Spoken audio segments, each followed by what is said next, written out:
welcome back to my channel, or if you're new here, hey, how you doing? My name is Ash. I am a makeup artist and a book lover. In today's video, I thought I'd be a little bit of a hater and do an anti-haul.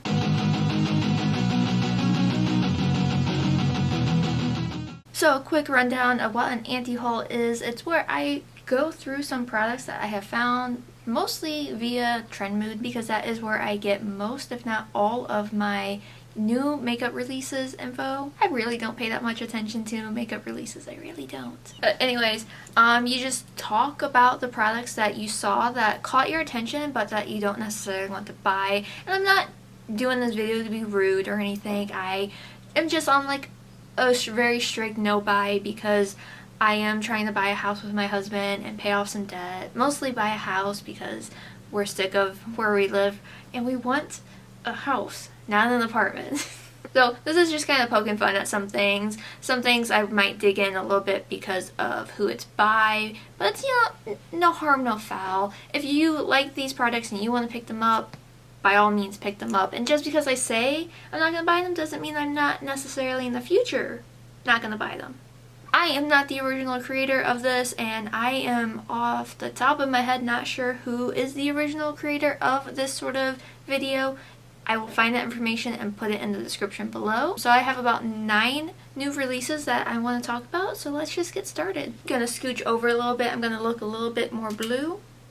Is that better? I want to scooch over a little bit so I can throw up the photo here. So the first product I'm going to mention is from SheGlam. And I want to first start by saying I have never tried SheGlam and I've never purchased from Shein. Is it Shein or Sheen? Whatever. I have not made any of that purchase, and that's just a personal preference because of all the stuff that I have heard. So unfortunately, this collection, it's grabbing my attention, but I'm not going to be buying it. So they are doing a Rick and Morty collab, and I am actually a fan of Rick and Morty. I am in my 30s, so I understand millennials have different levels of humor. The younger generation doesn't seem to like Rick and Morty. I have not watched all the episodes, but the episodes I've seen, especially the Pickle Rick one, I enjoy them. It's something me and my husband can watch together. But this collection, like, the packaging itself looks so cool. Like, the setting spray is literally Pickle Rick. There is a palette, and like the color story is cute. It's nothing as big as like, was it Glamlight that came out with a Rick and Morty collection? Like, that one was cool. I did not pick that up because I didn't have the funds for it.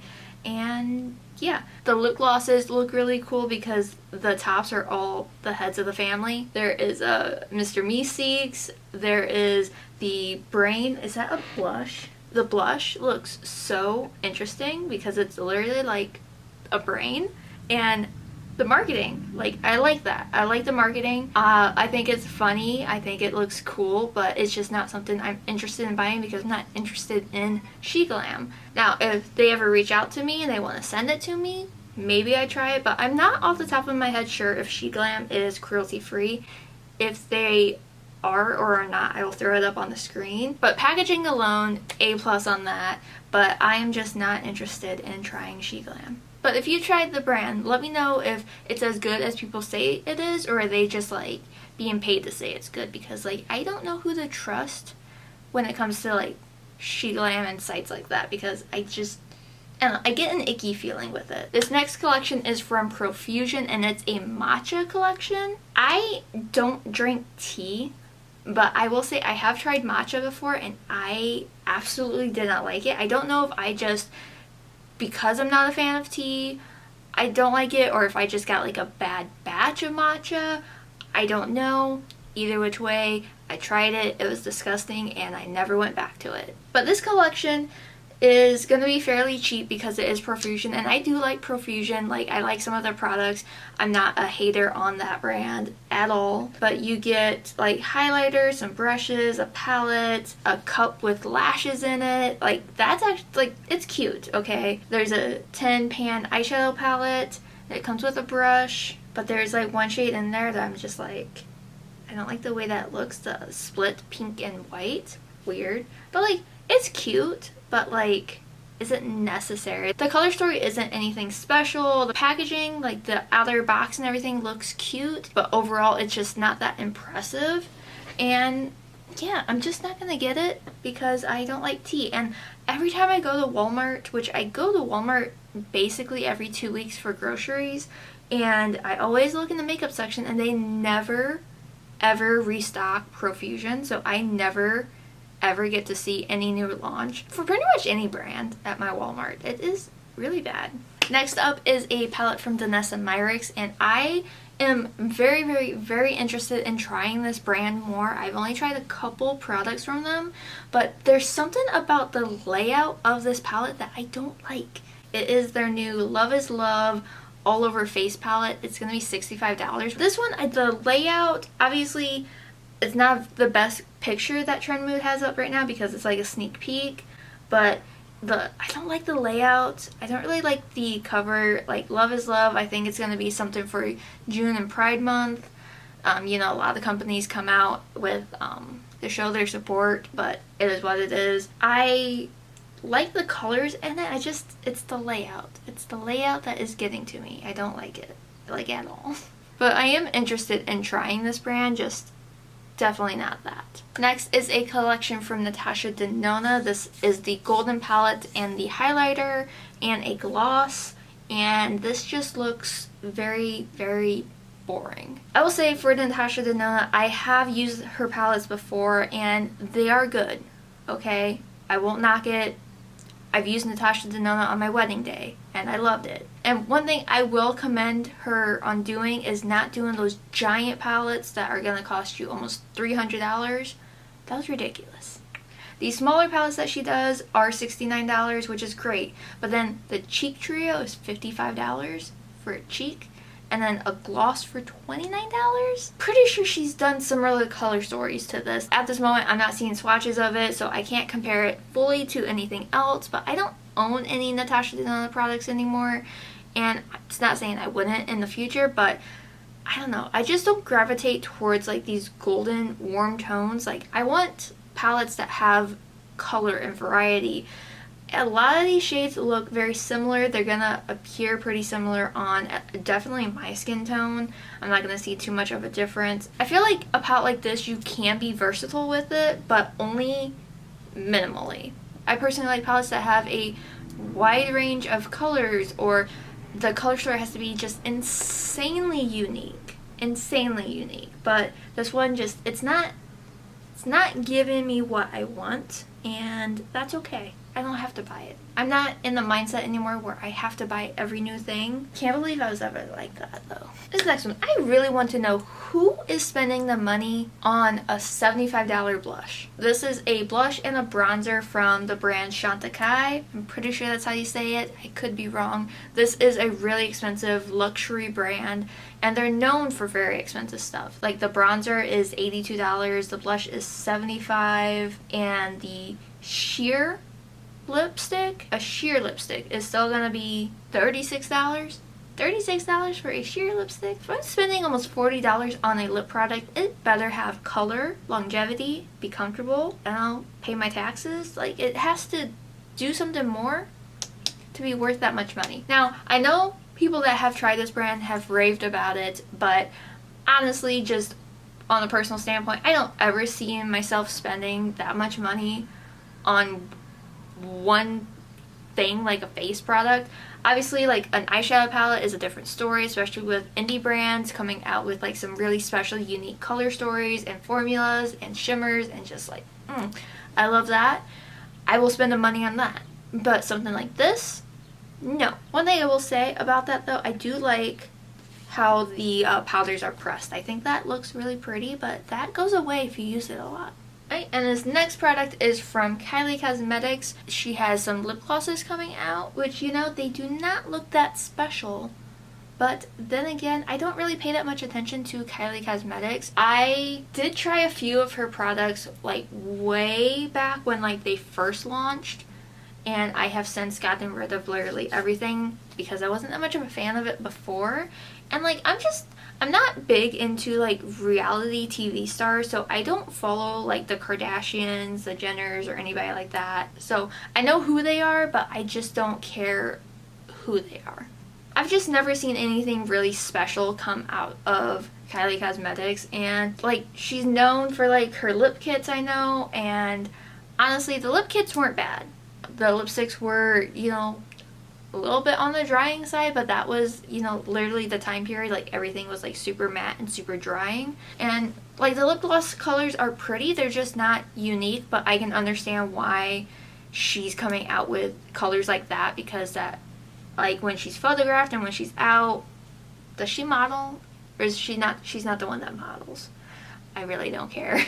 Like, those are tones that she would wear, that her sisters would wear, so it is what it is. It doesn't say how much they are, but like the comments on Trend Mood are not very nice about Kylie Cosmetics. I'm going to throw it back to the beginning of May, because these were they're two separate launches from two separate brands for Star Wars, because, you know, May 4th, Star Wars Day, May the 4th be with you. This first collection I want to speak about is from Pat McGrath. This is their Galactic Glam Total, whatever, $420 for that. Now, granted, Pat McGrath is, I consider, a luxury brand. Her products are very expensive, and honestly the bag is kind of cool. I don't think that the bag was available separately. I think you had to buy the full collection to get it, which is a big bummer, because the collection as a whole, outside of the bag and the packaging, the insides do not scream Star Wars to me at all.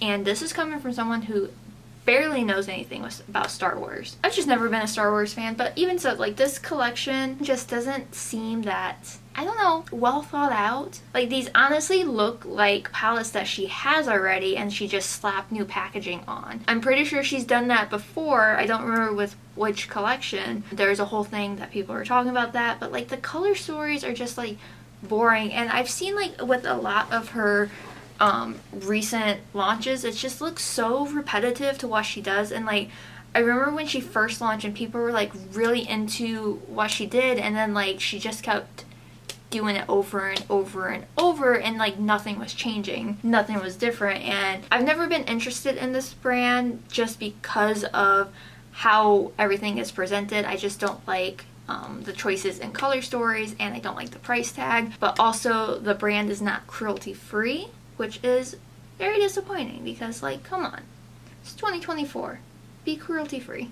But yeah, the bag looks good, but that's about it.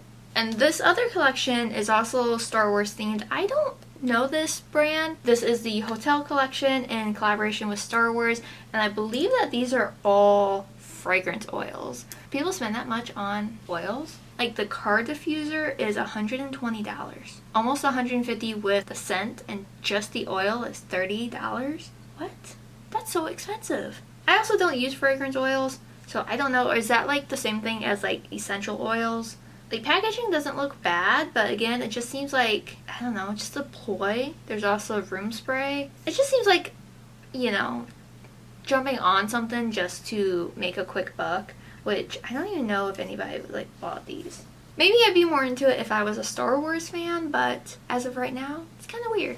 Alright, and the last item I want to talk about is from Wet n Wild. They're coming out with a niacinamide skin tint. This is going to be a very liquidy foundation. It is $8.99 and it comes in 27 shades. And from what I've seen with the shade selection, is it doesn't go that very deep. There are a lot of like light and medium shades, but on the darker spectrum they do not go that deep at all, and they also pull very red. Not everything is going to work for everybody, but that's one thing in like, you know, 2024. It's just like brands need to be more aware of their shade range, because 27 shades is a lot for a skin tint. It is. But you have to accommodate for everybody, not just people like me. This isn't fully an anti-buy, because I am interested in trying it, because I love trying out skin tints, because those are some of my favorite things to wear on my face, because I like those over pure foundations. So it's not a complete no. And I do like Wet n Wild. They have been a go-to brand for me since I started doing makeup, even before I knew fully what makeup was. I like that it's, you know, $9. It's much cheaper than, like, I think the L'Oreal or CoverGirl.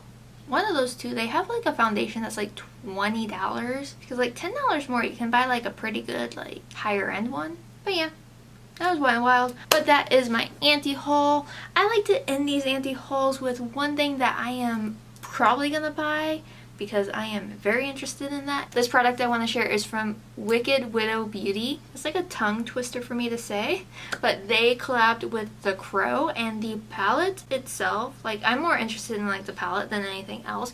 The palette is gorgeous, and I'll be honest, I've seen The Crow. I watched it when I was really young. I don't remember much of it because I've never rewatched it, which I plan on doing eventually, because I do kind of want to see the new one. I am just interested in the color story because, like, I get it, it's The Crow, but it also just screams like My Chemical Romance to me. I need that in my life. But yeah, that is everything. I know I talked a whole lot, and this is just, you know, a fun little video to do. I like to do them every couple of months because I like to actually go see what is new on the market, because I really don't keep up with anything anymore. Yeah, I think that's it. If you are going to be trying out any of these products, let me know. If you're not, also let me know.